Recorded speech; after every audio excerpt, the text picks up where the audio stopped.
अब चलो बात करते हैं विसिल ब्लोअर्स प्रोटेक्शन एक्ट 2014 पे।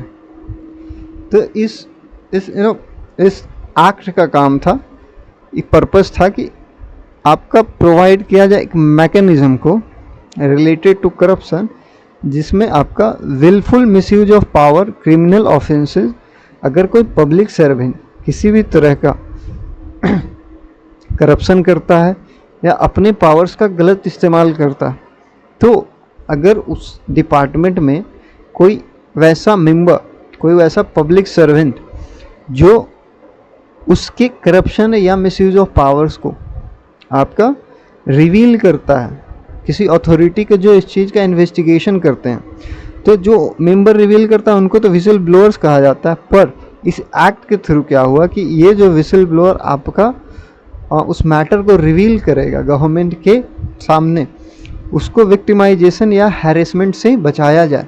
मीन्स किसी भी तरह का प्रॉब्लम क्रिएट ना हो उस प्रॉपर पर्सन को जो आपका मैटर को रिवील कर रहा है, करप्शन को रिवील कर रहा हो पर्टिकुलर ऑफिस से।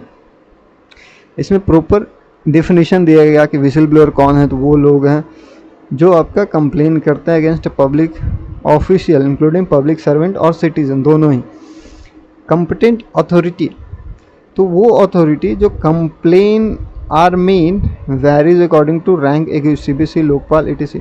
कंपिटेंट अथॉरिटी वो होता है कि जो किसी अथॉरिटी पे डिसीजन ले सकता है, means higher authorities.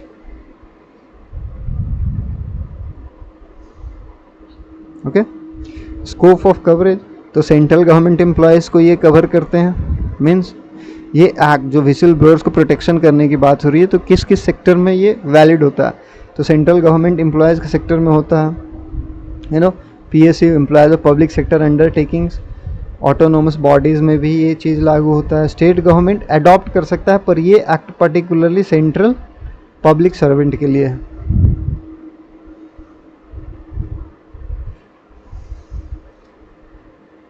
Authorities involve है, तो CBC रिसीव करता है, इंक्वायरी करता है into complaints related to group A officers and others.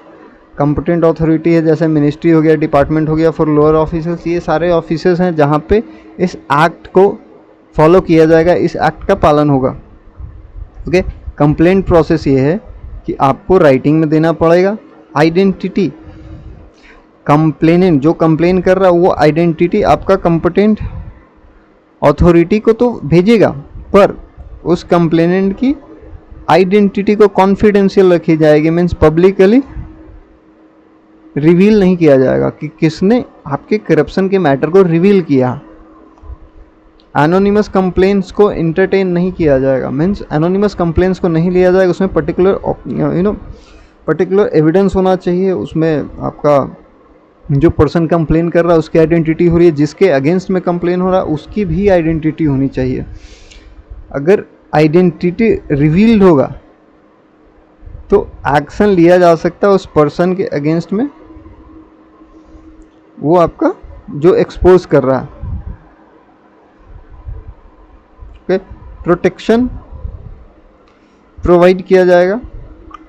Okay, जैसे कि आपका विसिल ब्लोअर्स प्रोटेक्ट किए जाएंगे सस्पेंशन से, ट्रांसफ़र से, इन डिसिप्लिनरी एक्शन से, हैरेसमेंट और थ्रेट से। और अगर किसी तरह का विक्टिमाइजेशन होता है तो रेमेडियल मेजर्स लिए जाएंगे। मीन्स कहने का मतलब है कि अगर कोई पर्सन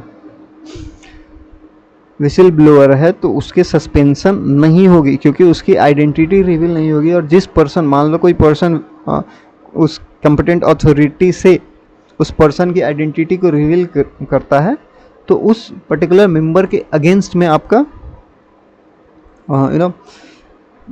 चार्जेस होंगे या फिर लीगल एक्शंस होगा उन मेंबर्स के अगेंस्ट में जो उस मेंबर की आइडेंटिटी को रिवील करता है पर्टिकुलर अथॉरिटी से।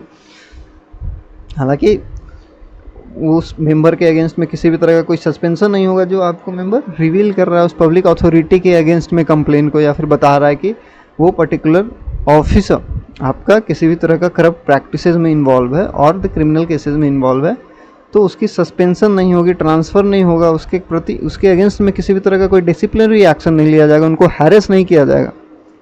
ओके,